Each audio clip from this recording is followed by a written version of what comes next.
taufa Waka mani mani he hala Pe kotali e va Pana pana e a pomino ano ngasti oloto ha Io he koe nani vide Filo siliva Ui si o kolei vahina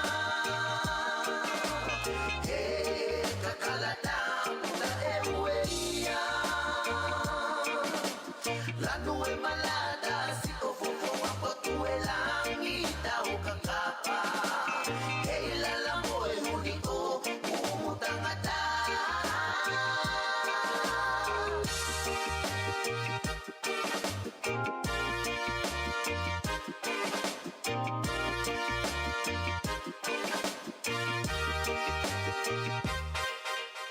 O kama e kau kakala tangi-tangi e si ale tafa Vipitongi kosi tosi si pakavahama Manongi e kakala kosi otonu si faifia mo e heilala Peti ume ohata oku o paanga Ui si o kolei vahina He kakalata puta e ueia Lanu e malada si o fofo wapotu e langita o kakapa He lala mo e huni o umutangata Wanga e lupe le baila e bahe hala taufa Waka mani mani he hala pe kotali e va Pana pana e a pomino ano ngasti oloto ha Io he koe nani vide filo siliva Ui si o kolei vahina He kakalata puta e ueia Lanu e malada si o fofo wapotu e langita o kakapa He lala mo e huni o umutangata Ui si o kolei vahina He kakalata puta e ueia Lanu e malada si o fofo wapotu e langita o kakapa He lala mo e huni o umutangata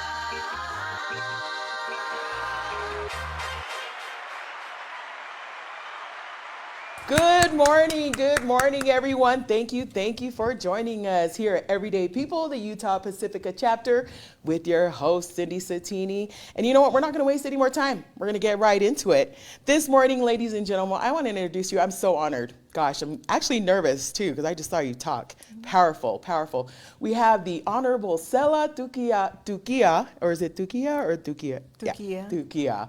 Honorable Sela Tukia. She is the Tongan Consulate General and the Executive Director for the Peninsula Conflict Resolution Center, right? All right, you guys, let's, send some energy over here to our guests. We're so excited to have you here all the way from Frisco. That's right. I say Frisco because that's how we say it, right? But San Francisco, California. And you're here, and she's here actually for the 11th Annual National Pacific Island Violence Prevention Conference. That's a lot. Yeah. 11th Annual. It is. How long have you been involved?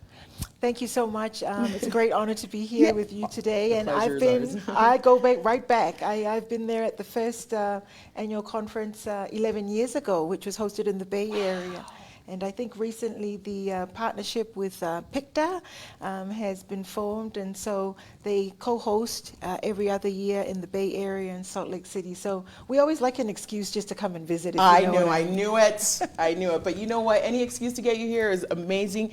Thank you so much for gracing our podcast with your presence, and just it's an honor. And when I started, looking you up and kind of reading about you and kind of seeing, and I just heard her talk. And she opened up the conference today. And what a powerful individual. The woman for the job. She is doing everything right. Gosh, how long have you been a consulate? Thank you.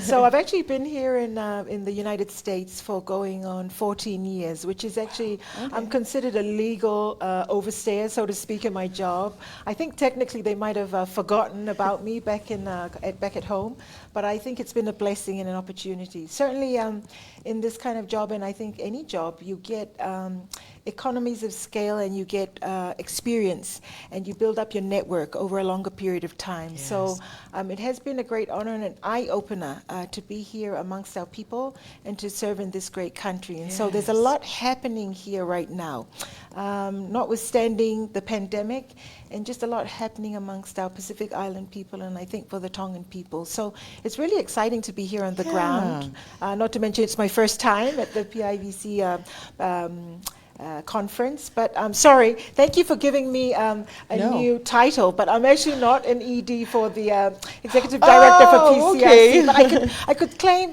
that I am an honorary Executive Director if Melissa Netani will allow me. Director, maybe.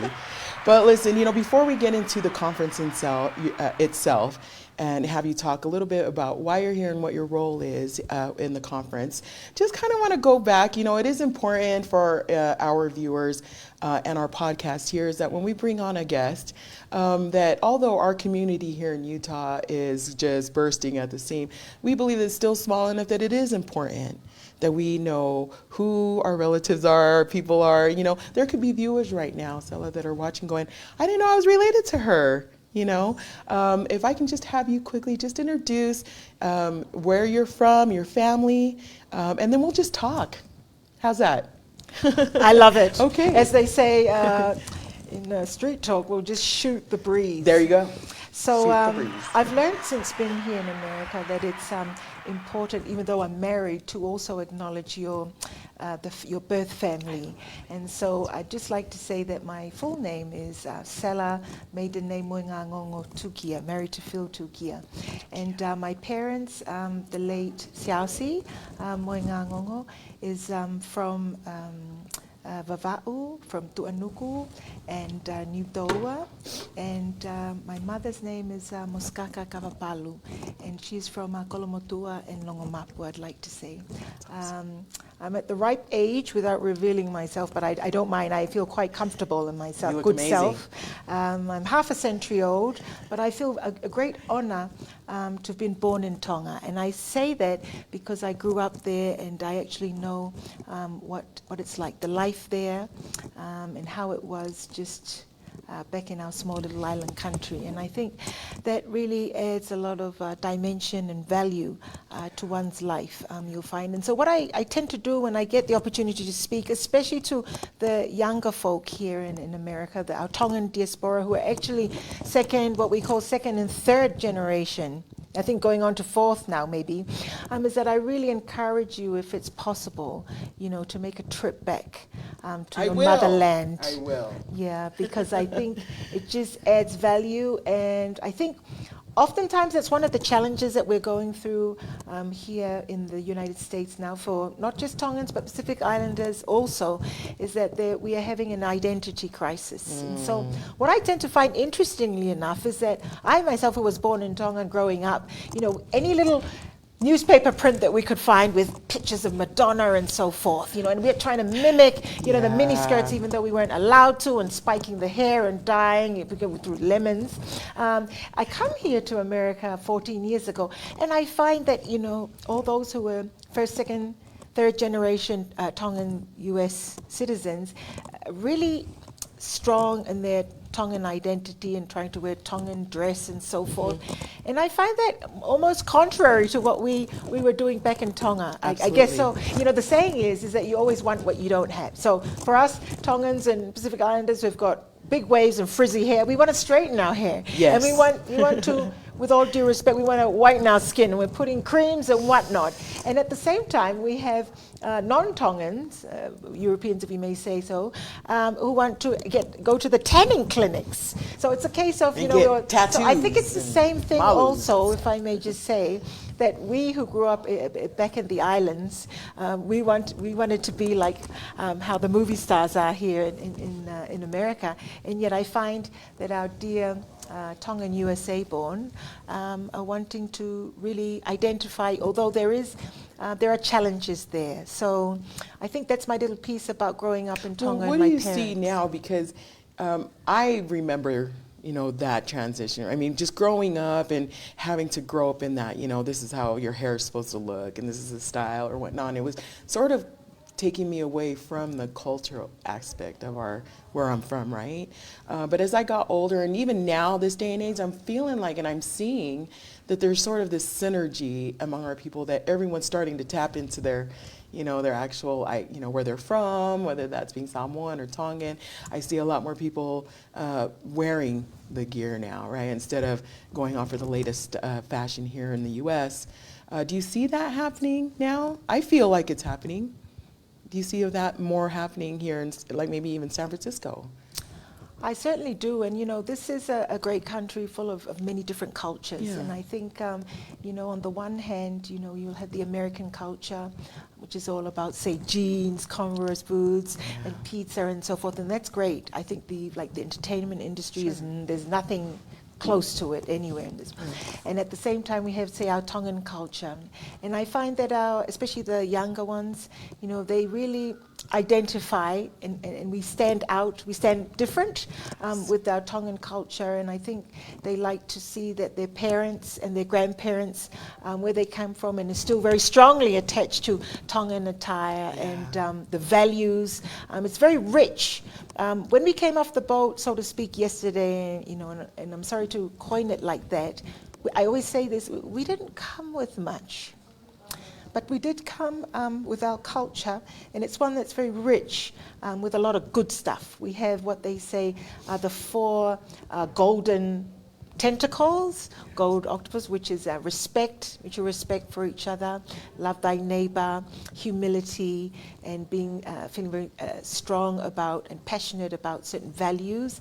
And these things are what hold us together. I must say that in the absence of that, we'll be completely lost. And add to the mix our religion. That has really been able to hold us through up until now. And it hasn't been smooth sailing, as you know. But these are things that we really need to, I think, hold on to. But at the same time, for our younger generation, I think the challenges is understanding the background to it, really understanding it. A lot of our young folk, I feel sorry for them because I hear it in these kind of forums at our conference today. They're told when we go to weddings and birthdays, sit on the floor, because the person who's dancing is higher to you in rank and so forth. They'll sit on the floor when And they're like, well, okay, I'll sit down. And do you know what does that mean, though? We need to take the time, which is, I know, very precious and hard to find, but we just need to sit down and allow and equip and educate our children to understand the behind the scenes. Why are you doing that? Because when you understand that, it doesn't have to be so mechanical. What our older generation is, our parents, our aunts and uncles and our grandparents do, they do it out of love and respect. It's not like, okay, this lady, because she's your paternal aunt, you have to sit on the floor when they do dances and so forth. How would you present that? Like, how would you? And that is true to say in a very technical and clinical sense, but there are other ways that we can apply that when you understand and interpret it and make it your own. And that's what we want to do, is we want to allow and enhance and equip our children to make it their own. So what I'm saying is, this is very nice, the dangly belt and the long skirt, but at the same time, I always say to our young folk, we want to be trendy. I mean, for myself, I have to wear it, and I do it out of the love of my country, and it's part of my sense of duty and part of my job to fly the Tongan flag wherever I go. But in fact, I actually do wear jeans as well. I like to try and be young. There you go. You know what I'm saying? Like I had to wear my shoes today because I'm having issues with my feet. But I did see her, and I was like, I was going to wear my gear. Oh, my gosh. But, I didn't want any attention on me. All the attention needed to be on you today. And I'm so thankful they're here. And I just want to spend maybe a couple hours or 2 or 3 or 4 picking your brain. But we only have an hour today. And I'm thankful for that. But speaking of the younger generation that is here that has never been to Tonga, right? But they want to. What are some things as an American Tongan, or even if they, well, you can't speak for Samoa maybe, but like for Tonga, if they want to go as an American going there, what can we do to prepare to go there? I mean, do we pack up, swimming suits and bathing suits, and how do we act? Is there a certain way to act? Is there a certain way to present ourselves? Because even when you came, I kind of reached out to my sister, and I'm like, how, the proper way to talk to you and the proper way to introduce you, things like that. And those things are important, right?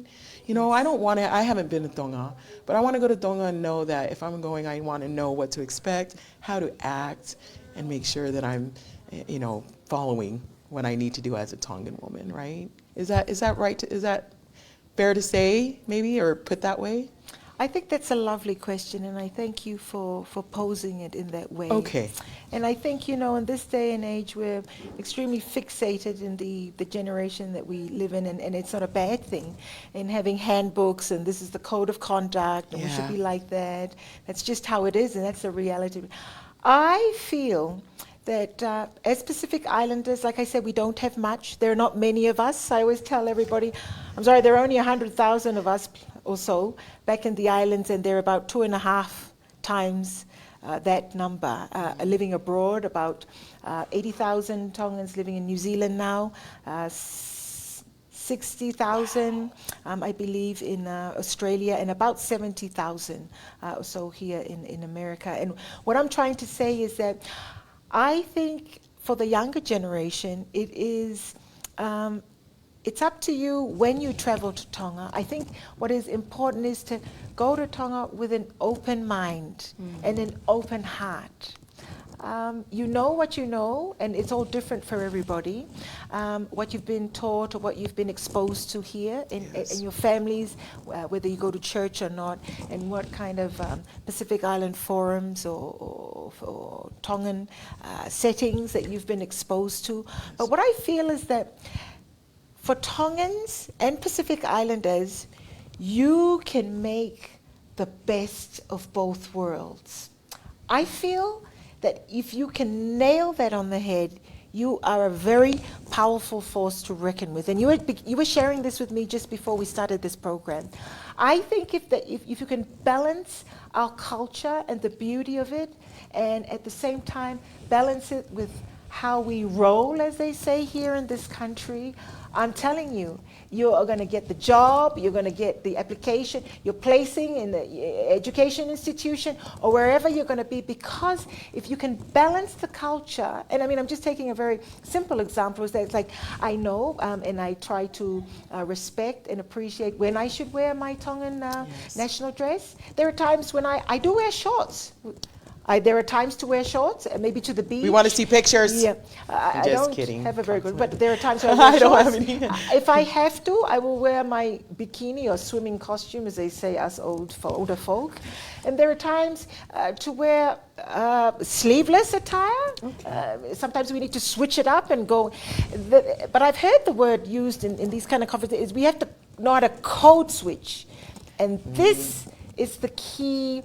We need to have these conversations. We need to do it at home. We need to share. We need to make time as parents, as child rearers. We need to do it in church. We need to do it in these kind of conferences. And the key is to enhancing and giving our children the tools to understand. We don't need to read any clinical handbook where it says in chapter 2:1a, okay, when you go here, you need to be like, we need to equip our children, and one of those things is if you can, I really encourage, sorry, I keep saying younger folk, but it's anybody really. I mean, young adults, older adults, is to make it a point, if you can, to go to Tonga, go back to the roots, have an open heart and an open mind. That's all I'm saying. I don't mean you have to take some clothes, you have to take a lot of cash, no. It's at your own, because we're all different, and we don't need to enforce and make anyone feel uncomfortable here. You need to take $500, you need to take thousands of dollars. No. You need to have an open heart and an open mind, and each to your own.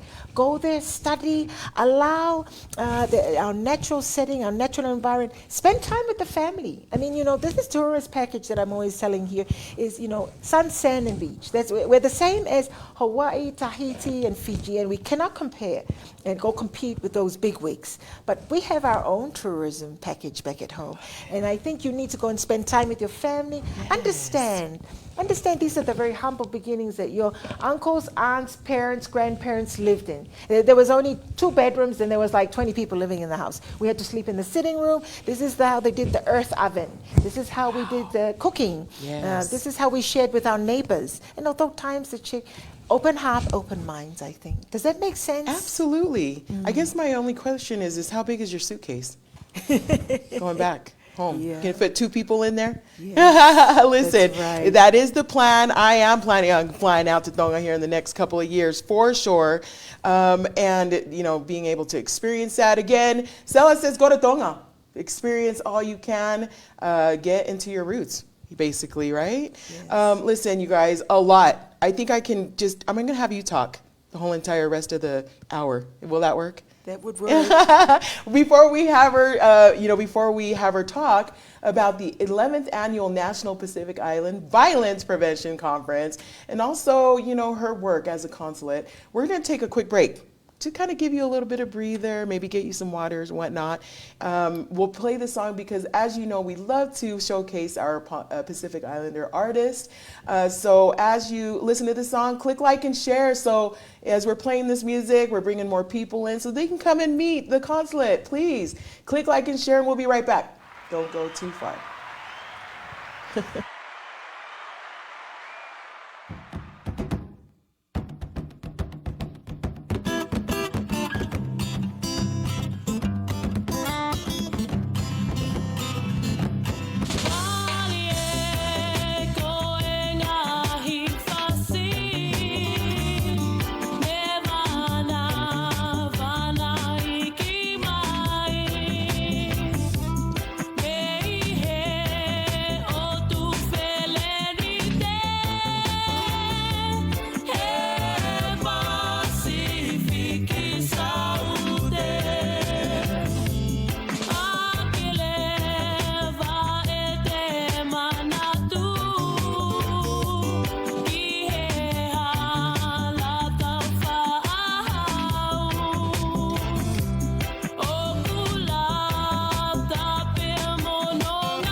guys. Yes, thank you, thank you. And if you're just now joining us, you've entered into Everyday People, the Utah Pacifica chapter, with your host, Cindy Satini, and the Honorable Sela Tukia she's a Tongan Consulate General, right? And that's what I want to kind of get into right now, is your position as a consulate, and what is that? And how long have you been doing that? And does it take anything like education to be in that position? Can we start there? Because I know that there are a lot of people tuning in because they're interested in that part of your job. You're on fire this morning with great Yes. questions. I want to thank you for that and for the opportunity again. So I think that's a good question, especially geared towards those who might be interested in this line of work. So actually, might I add at this point in time that Tonga, although it's a small island kingdom with very limited resources, and I say that because that's the nature and the challenges that are faced by other Pacific Island countries and other countries from other regions, such as like the Caribbean and also in Asia, where we now have 9 overseas missions and posts that represent our good little country overseas. Oh. And so San Francisco, where I'm currently serving at the consulate, is one of those 9 missions. And just to confirm the importance that the USA has with Tonga and the working relations, we have 3 representative offices here in America. So one is in New York, which is the permanent mission, and dually serves as the permanent mission to the United Nations, but is also Tonga's embassy to the United States, and the consulate that I work at in San Francisco. And we also have a consular agency in Honolulu. And so in addition to that, the other 6 overseas missions are in New Zealand, in Auckland, Canberra, Australia, London, United Kingdom, the United Arab Emirates, Beijing in China, Tokyo, Japan, and have I missed any? I think that's all. You sure? Yeah, and so that's really exciting stuff. That is, wow. And we actually come under the umbrella of the Ministry of Foreign Affairs in Tonga, which is actually the equivalent of the United States State Department. So oftentimes I think those who are interested in this kind of diplomatic or consular career, or interested in political science, international relations and the like, obviously it would make sense you would need, or it would be in your good stead to do some kind of degree in these areas. Yes. And it's always a plus, and I find that that's what foreign ministries abroad also do, to learn a language. And I think at this day and age for young people, and I always share this when I do a little education prep talk and hopefully uplift a few souls in the audience, I'm sure you will, is that it's really important in this day and age to position yourself. Can you imagine? I cannot even begin to imagine what it's like trying to apply for a job here in this great country now. And so you've got to think CV and how you're going to position yourself to be different. And that's why I say we have a lot going for ourselves. So if it's possible, and remember, it's not necessarily the cup of tea for everybody to be academically inclined. But what I'm saying is, if you're interested in this kind of work in the State Department here in the States, or at the Ministry of Foreign Affairs in our home country, you need to get a degree focusing in either political science, international relations, or something like that. It would be of advantage if you learn another language. We already speak English, and if you speak our mother tongue, that's Tongan, that's 2 already. And like myself, I tried my hand at a little bit of high school French and Japanese. I'm not very good at it, although I'm very good. Can you say something in Japanese real quick? Konnichiwa. Is that it? Onamae wa Sela desu. I think we better stop there. I think if I had a bit of... Before you swear.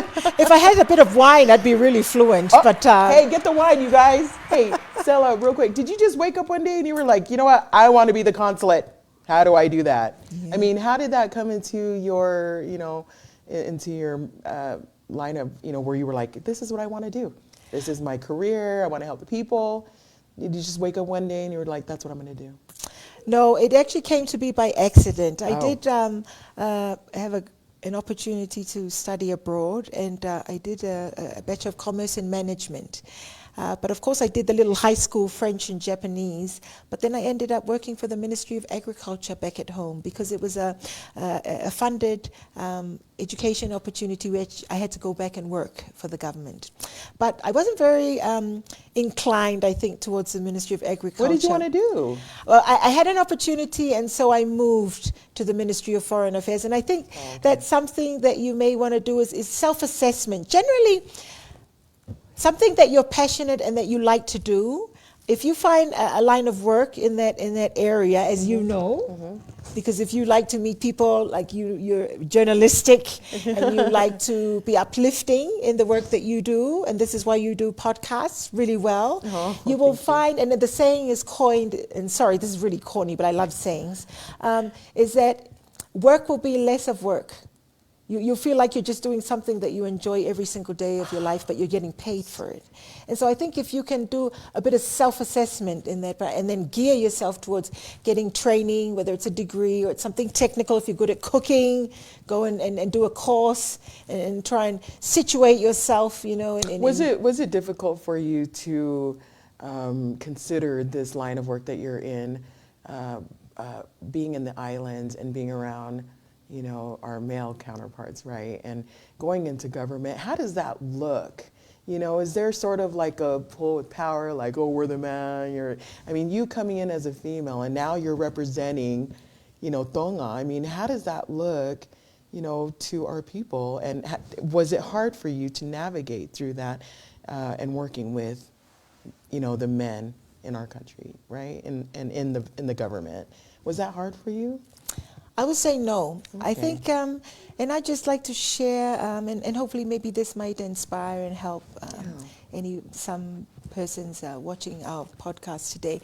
I think it's really important. It's true to say we talk degrees, we talk work opportunity, we talk all these kind of things in this modern day and age. I think it's really key is to know oneself.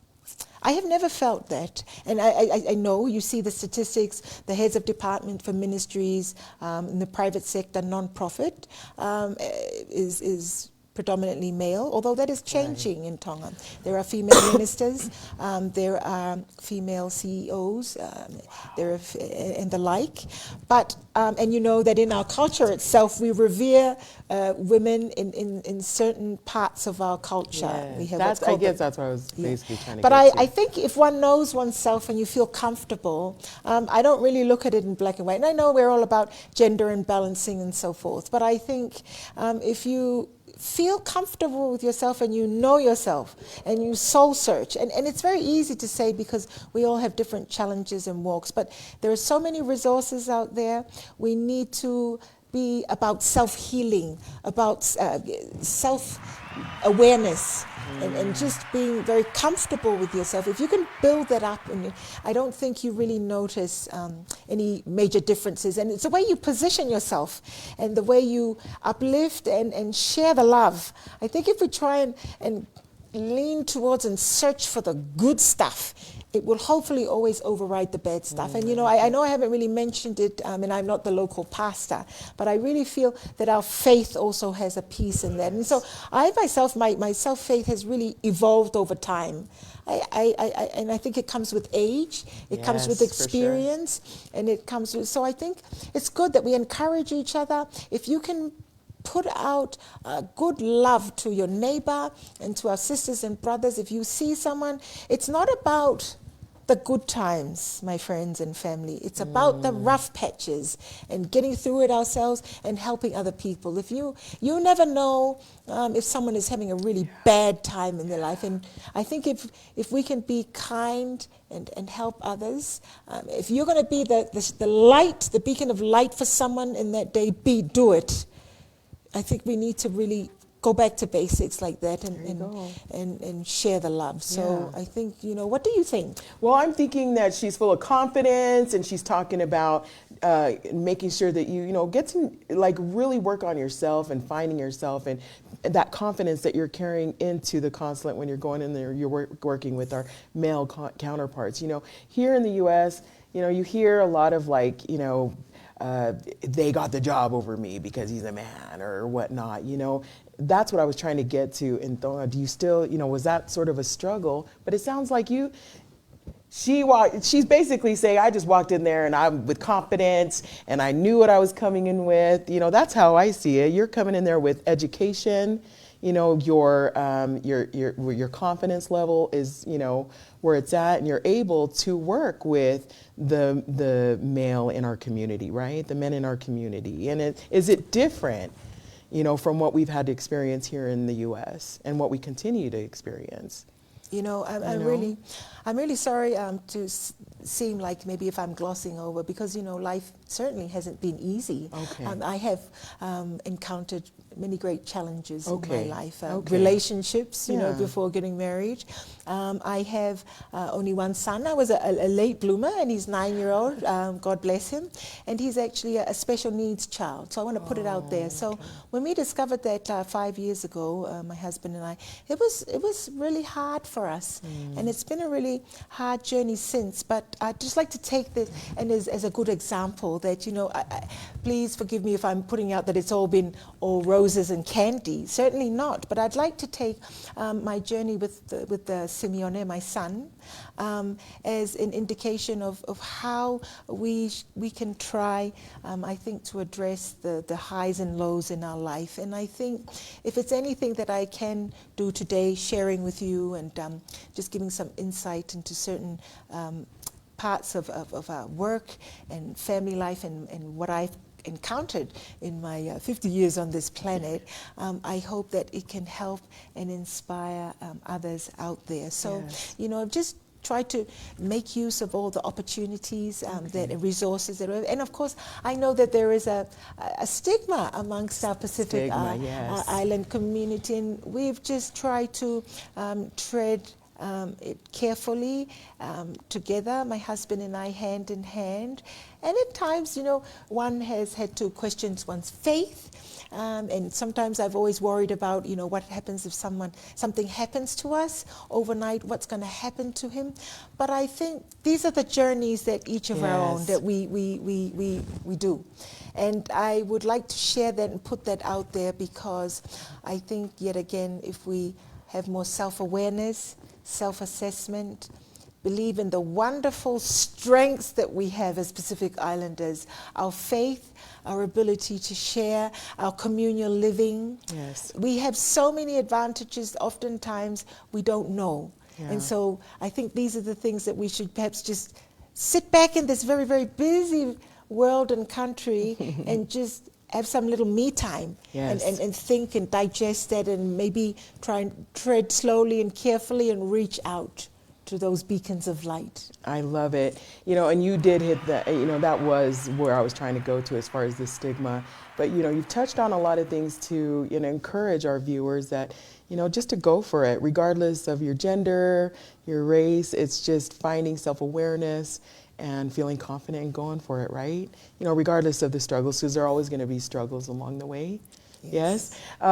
Speaking of that, what I want to do is pivot over to the conference and the reason why she's here. And before we go into talking, what her role is here in the conference, I think I'm going to maybe take another breather. We'll take another quick break and allow you guys to please click like and share. We have a good maybe 20, 30 minutes to talk to the consulate here from Tonga and enjoy this song. And we will be right back. Don't go too far.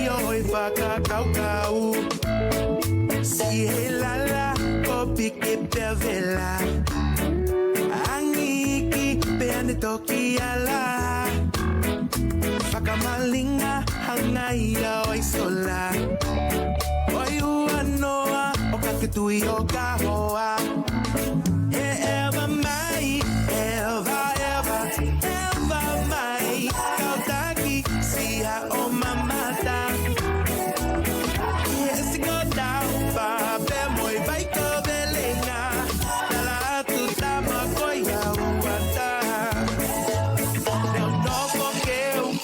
Kakau Isia fo hunga mahota to utupu Hena no folata Ia fonu amahu Piangalo sio atakimotu He eva mai Eva, eva, eva mai Kautaki siya o mamata Yes, go down, pape moi vai ko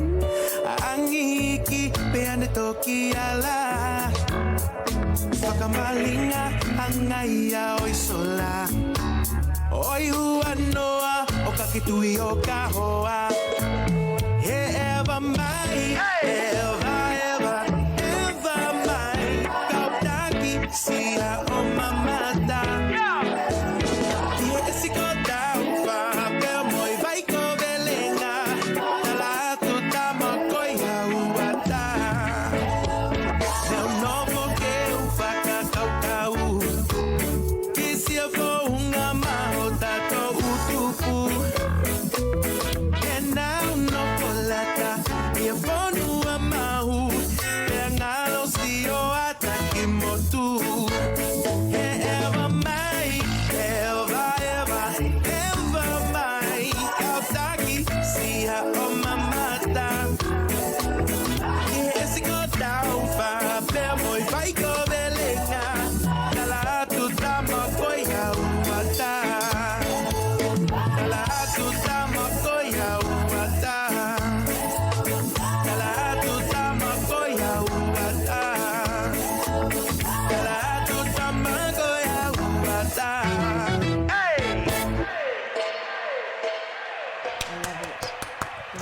You guys, good morning. Again, if you're just joining us, you've entered into Everyday People, the Utah Pacifica chapter with your girl, Cindy Satini, and the Honorable Sela Tukia with our Tongan Consulate General. And also, you didn't say you're the executive director anymore, yes? No, I'm not. You're just a member. Honorary member. Honorary member of the Peninsula Conflict Resolution Center. Nervous. I'm still nervous talking to you. You are brilliant. You know, and I just heard her get up and talk in this conference. She opened it up, and that was the first time I heard her, and I just was like, oh my gosh, she's so cool. Anyways, thank you so much for gracing our podcast this morning.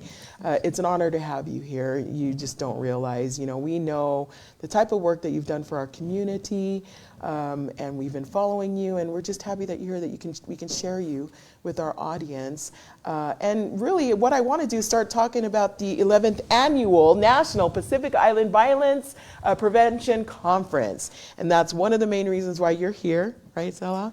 And just giving us an idea, you know, what that 11 years of this. And I just was in the conference and I saw a bunch of people in there.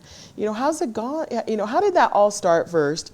And where you're at right now and how it's looking. You know, are you getting the support that you need too? Yes. You know?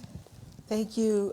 This is a great event which I have tried to support right from the beginning, because I believe just in the title in itself. And I believe the evolution of it stemmed way back from in the 80s, certainly in the Bay Area, but I think it was nationwide in terms of our Tongan diaspora here in the United States. There were gang-related incidents that evolved in a big way at that time.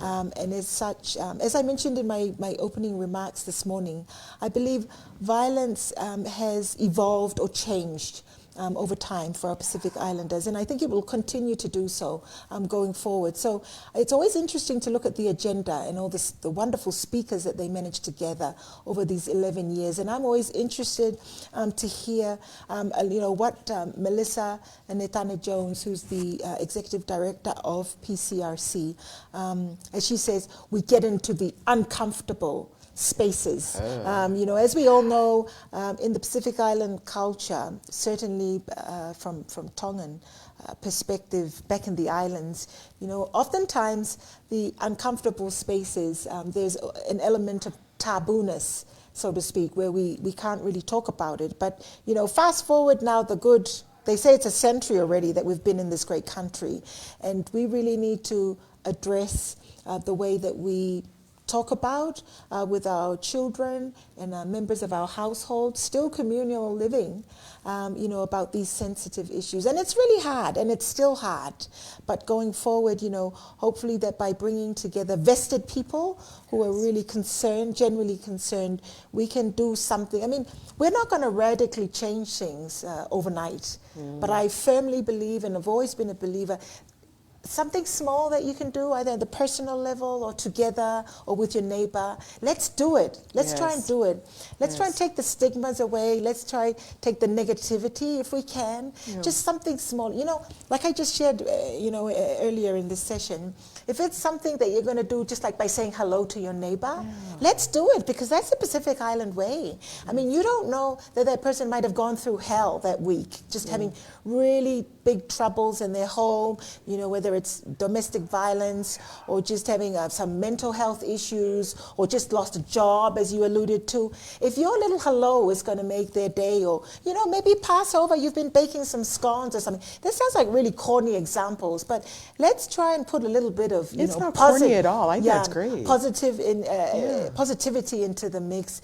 Every little small contribution that we can make, and it's not just about you and me. I'm talking about to the person who's listening. I find that this the dynamic, and unfortunately it's a reality to this day and age. We're just so busy, we don't have time. There's less personal in relations. I try to take my Pacific Island personality everywhere I go. It's not just about my job, but I like to say, we smile, whether you're not going to say hello to someone. Let's try and be nice. I've seen Pacific Islanders flap their arms and, about their luggage, lost luggage and so forth. I don't think we need to do that. I think we can bring the tone down a level. I think we can be nice. That's not the Pacific Island way. And I've noticed lately, because there's so many Polynesians here in Utah, I'll go into a store and I'll, pass a Polynesian that I don't know, and I try to say hi, but it's like they won't even look or whatnot. I mean, that's us though, right? When we see each other, we don't know each other, but it's like, oh, hey. I mean, where did that come from? I'm actually shocked. Yesterday I got off at the airport at Salt Lake City, and I came outside and I saw some Pacific Islanders, and then I saw they were wearing it said Tonga. I said, oh, malo lele. I mean, I don't really care whether they say hello back or not. Did they say hello back? They did. Oh, good. And they smiled. And I think we just need to go back to basics if we can. I like and that. Just spread a little bit of love. And I think, it's all about balancing. Yes. Whether we're sticking our nose in somebody else's business or not, we need to balance. But I think we should not forget who we are. Yes. Like I say, and I say this in all the talks, we didn't come with very much. And we still don't have very much. Yeah. But the least that we can carry around with ourselves is our little smile, our Tongan spirit, our positivity, our offer, our tala noa. Is that why you got into this the violence prevention conference? You're so positive and full of energy. What was it that you were like, I want to be part of this team that's starting this 11 years ago, because I strongly believe, in healing in our community. We're against domestic violence. How did that come about? Why were you so passionate about it? And why are you so passionate about it till this day? I'm passionate because of all those reasons. I tend to find that as a consulate, and I have to pick and choose sometimes of what I endorse and what I am is because I tend to legitimize by being there, and I'm happy to do so. That's what we're all about. And at the same time, I want to put my ear to the ground. If I just stay in my office, I don't know, and sometimes I don't have the time because there's only one of me, and plus my dear coworker Lisa. So I need to put my ears out and find out what's going on in the community. What are the challenges, and also to meet different people from different walks of life. That's what it's about in this great country. It's networking. It's not about what you know, it's about who you know. Yeah. So it's not necessarily going through your experience and you're like, I want to be part of this. It's like it's the help, it's the service that you're coming in with that you are so passionate about, right? Tell me about Peninsula and PacifikaChptr collabing. You know, why is it just PacifikaChptr and Peninsula, or are you guys reaching out to other, communities in other states to be involved in this? I think at this point in time, 11 years in, and PacifikaChptr came later in the scene, but they've got a really good thing going. So, we don't need to rock the boat at this point in time in terms of the collaboration that they've got. But certainly going forward, and as I'm sure they have new tablers and new participants every year, and obviously we switch up the talks, we change them every year. So there's always room for collaboration. So the sky's the limit. I mean, speaking about the talks, can you kind of give us an idea here at the conference what those talks are about, what kind of subjects and the subjects that you guys are going to be touching on during this conference, and if people can still join? Thank you. And I've had a look at the agenda, and there are lots of talks still focusing on seemingly the similar topics that we've been talking about, the past few years, which focuses on mental health. I see there's a session on incest. There's on education, and I think our physical health also. And so I see there's a tabler there for a physical trainer also. And I think these are all key elements. We have also we had the senator this morning, which also lends an endorsement because there's support from the local government, and same to the Attorney General, which is the law and order. So these are very much prominent issues that are applicable and affecting our people in this day and age in this great country. With the subjects and collabing with the Peninsula, what I asked earlier, those that are watching right now that are interested in being involved in the Violence Prevention Conference, or if that's just something that they're feeling like, I really want to get involved moving forward, how can they, be part of that? And who can they reach out to? And this is the beauty about social media and, the internet this day and age. You can go about having a little peekaboo, so to speak, without anyone knowing. I know on Facebook and other mediums, perhaps they can see who's looked on. But, on a search engine, you're most welcome, just to Google the websites of PacifikaChptr, PIK2AR. That's PacifikaChptr. You can just Google them and have a look at their website and the works that they're doing. If you're interested, even just read about and all the interconnected media sources that they've got posted on their website. They're on Facebook, on website, and same as the PCRC.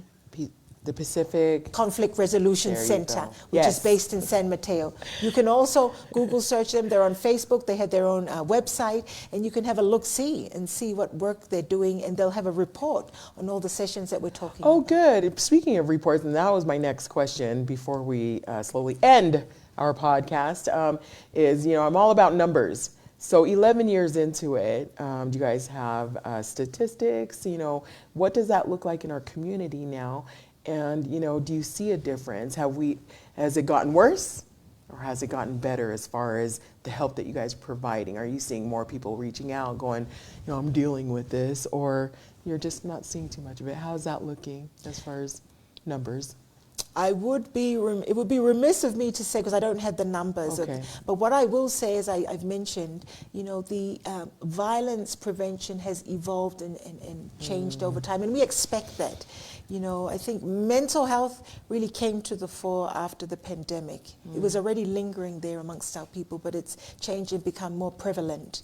And so we're really having to take stock about this and just look and see that we've got more tablers. There are more resources that are being allocated. That's why it's important, you know, by non-profits and by the local governments for our people, even about physical health, as we saw during the pandemic. And so this is what we need to look at, you know, as this conference hopefully continues to evolve and continue on to time and when we're no longer here too. But certainly the impetus is there, and going forward it's just gaining more and more momentum, which I'm really happy about. Can you give me real quick though an example of, you know, when you say that the violence has evolved but it's different, can you give me an example of what that is and what difference is? Yes, like I said, you know, earlier in the piece, the reason for establishing the this conference in particular had dated back to the gang-related conflicts of the 80s and 90s, I believe, that took place, like, you know, in LA and certainly in the Bay Area, and I think also to some extent here in Utah. So that was the impetus for that, and that has somewhat subsided. Won't that's you what agree I was going to with? say. Yes, that's what I meant, absolutely, where it has evolved, so to speak. And so it's just kind of reformed itself, and I think what we're seeing is certainly more mental health challenges. We need to focus more on the education drain that we got off the boats for. I mean, we said we're going to do it, and we haven't really been doing it, although we have seen some PhD graduates coming through, but we see all our brothers and sisters from New Zealand. They're graduating like nobody's business, and we need to step up to the plate. So that's what I'm saying with, certainly that's not technically related to violence prevention, but, you know, it's intrinsically related to what's happening out there in the community. But, you know, there's domestic violence, there's the mental health piece, and there's incest, which maybe was kind of under the carpet, but now I'm seeing a session today. Tomorrow I'm so excited. So we're kind of dragging it from out under the carpet and bringing it in to our forum so that we're talking about it in a public space. Your viewers from San Francisco, if they're watching right now, the Conflict Resolution Center, what do you offer your citizens over there in San Francisco? And if they're interested, you know, what kind of cases do you guys take? Thank you. We have mediation forums that we can offer to you, you know, for one-to-one. And there are also lots of training going on, like for parenting. And although it's kind of like an unusual area, because we think we know what we're doing. I'm not going to have someone coming and telling me how to teach my children, but it's the support, the tools, the resources that are out there. And you can get all our contact information, and we can do this you know, just under the table, so that we don't need to display here that Sione Tupo needs help with parenting, and he's confidential. Not doing, it's all confidential. Very confidential. Thank you. Yes. And so these are the aspects that we have, and the sky is the limit. We are here to help, and we can do it in the Pacific Island way. And we can even ask you to be a speaker maybe at a future convention. But these are the things that we are certainly wanting to offer to those in the Bay Area who may be listening. So Melissa Netane and her team, everyone knows them, but again, it's always good to remind you that these are some of the little things, tidbits. We have motivational speaker opportunities. We get together every quarter and just talk, shoot the breeze. Who knows, you might just meet someone over cookies at some of these events. What kind of cookies? Just kidding.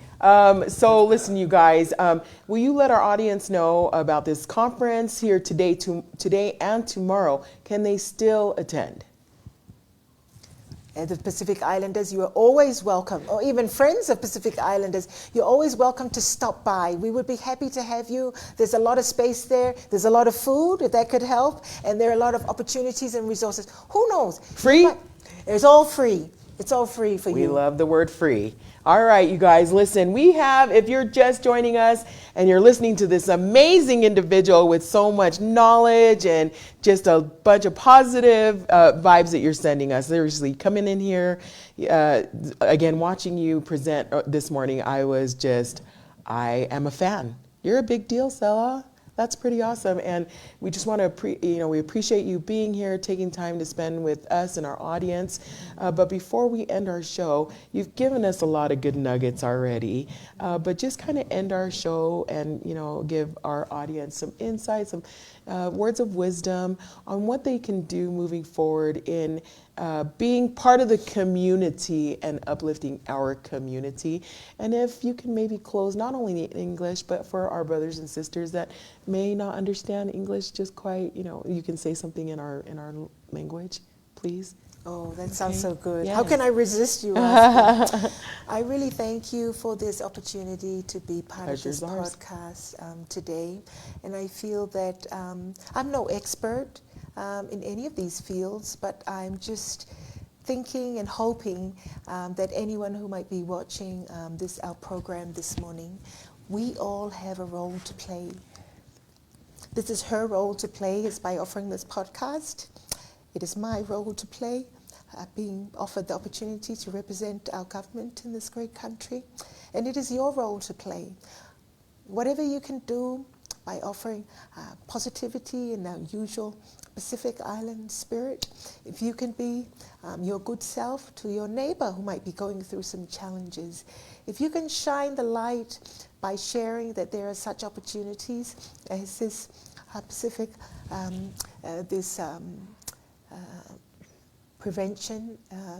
violence prevention convention today, that there are such opportunities that you all can join in.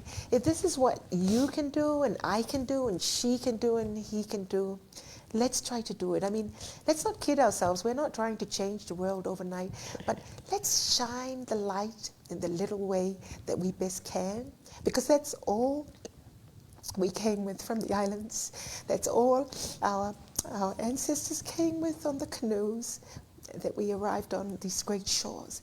Let's make use of the opportunities that we came for here in this country, whether it's through education, employment, get better health. Let's do that. Let's play those little roles in our way. Let's know ourselves. Let's go back to humility. Let's go back to the basics. And I think that's all I urge you today. So hopefully anything that we've talked about can hopefully inspire you to go forward and do that. And so that's, I think, all I can say today in this great opportunity, which I want to thank you both, and continue to shed the light, and we'll continue to cry and talk ourselves blue in the face. And something in Tongan, though. Yes. And so, ko whainga maari e koni ko tuko pe whawheta ki o tua. Mo tau tukolo lia kai ko tau mau whainga maari e kei mau e kolofunga ni mo ui. Ke o mai ki tau tol ke whanuani. Pe angepe ko vai mo tapou i tau lea. Ni le whakapantania. Ko hape tau ki mea tau lava ke whai. Me ko tau api. Ngai funga waka ko tō pe tau kau ki ai he siasi. I whamiri ke kaunga api. Tau whoki pe ke tau ungang na tau tutupak monia. Tau whai e lelei whakaulu ato tau ngai mama. O kui kai ke tau hao. O whainga taa e whanonga e whanuani. Ka tau whainga pe. Ko hape ki lelei te ke lava whakaulu ato o mama. I he whanonga o ke whai. Pe tau whai ia. O te tau mā he whekumi ke ngai whainga maari. Ke toko ni ki tau to. He kui kai ki whainga fua e whanonga e whanuani. Ka te tau mā lawai.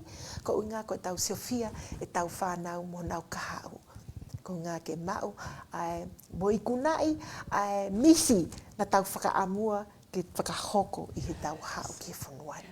Ko maua o whalahi atu ki mautolo, mo whatauange pe nai aonga e magi, vahe mo whiringi aki, ka nā haki i to o whohe pe ko alea ki tōki tua, whamore e pe ki mau ko e poto pe a niu mo.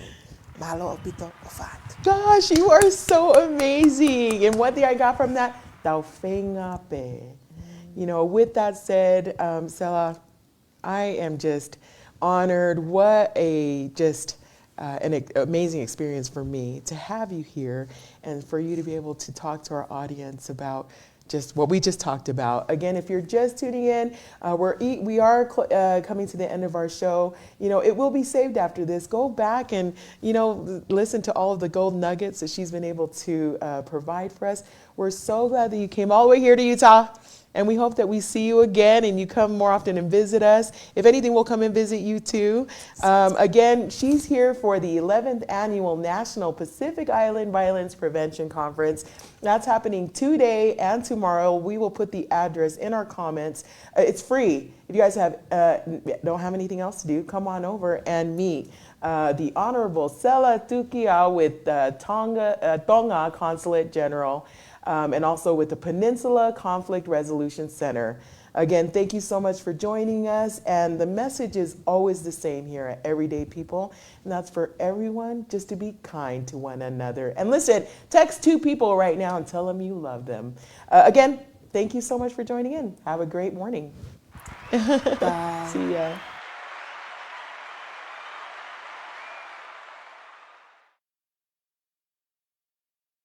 Nepito no fai homalele ngaku o fano ngo hetala mahea tane kolosi ai ekue ta e hautu I whakalebeleva.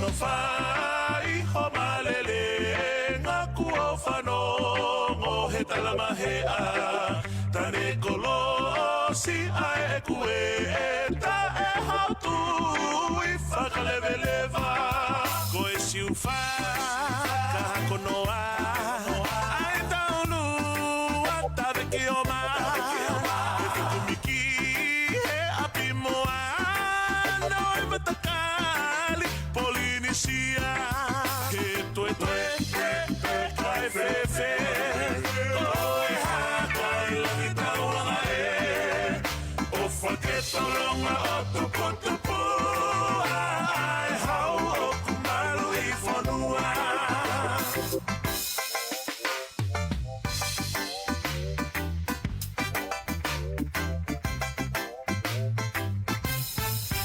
Kapola heba Pasifiki saute hono tumo tunne la uave kane whakaku pe anefe kauni so vale ni ne afe eba he matangi whakatete pia moe a oe waha mohe he koe afe ngā whakameite la taanga oe manuta ane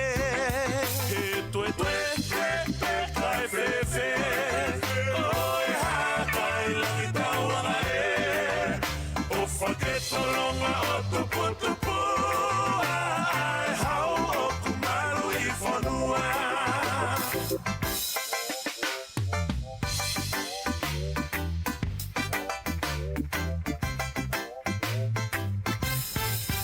E hina mo sini lau ke ake, I e whanga o e o tu whele ni te, tamakotangi ta koe pae.